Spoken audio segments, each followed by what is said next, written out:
সম্মানিত মুসল্লিয়ানে কেরাম, সকলে বসেন। ঈদের নামাজ পড়া ওয়াজিব, খুতবা শোনা ওয়াজিব, দুটোটার একই বিধান। নামাজ পড়লেন, খুতবা না শুনে চলে গেলেন, নামাজের পূর্ণতা লাভ হবে না। সেই জন্য সকলে খুতবা শুনবেন, নামাজ শুনবেন। আজকে দোয়া কবুলের ঘোষণা রয়েছে। হাদিস শরীফে আসছে, আল্লাহ রাসূল বলেন, ইরজিউ মাগফুরান লাকুম, আমার বান্দা বান্দীরা তোমরা বাড়িতে প্রত্যাবর্তন করবে ক্ষমা প্রাপ্ত হয়ে, ক্ষমা লাভ করে। সুতরাং এই বৃহৎ জামাতের দোয়া থেকে বঞ্চিত হলে, খুতবা থেকে বঞ্চিত হলে এই ফজিলত পাওয়া যাবে না। আল্লাহু আকবার, আল্লাহু আকবার, লা ইলাহা ইল্লাল্লাহু, আল্লাহু আকবার, আল্লাহু আকবার, ওয়া লিল্লাহিল হামদ। আলহামদুলিল্লাহ, আলহামদুলিল্লাহিল মুহসিনিল দায়ান, লিল ফাযলি ওয়াল কারামি ওয়াল আফwi ওয়াল গুফরান।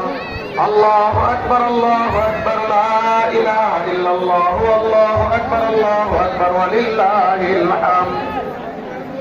أشهد أن لا إله إلا الله وحده لا شريك له شهادة بالقلب واللسان وأشهد أن محمدا عبده ورسوله صلى الله عليه وعلى آله وأصحابه الذين شاركوا في البدر والحنين والوحود وعلى آله ومن تبعهم إلى يوم الدين. الله أكبر، الله أكبر، لا إله إلا الله، الله أكبر، الله أكبر، ولله الحمد.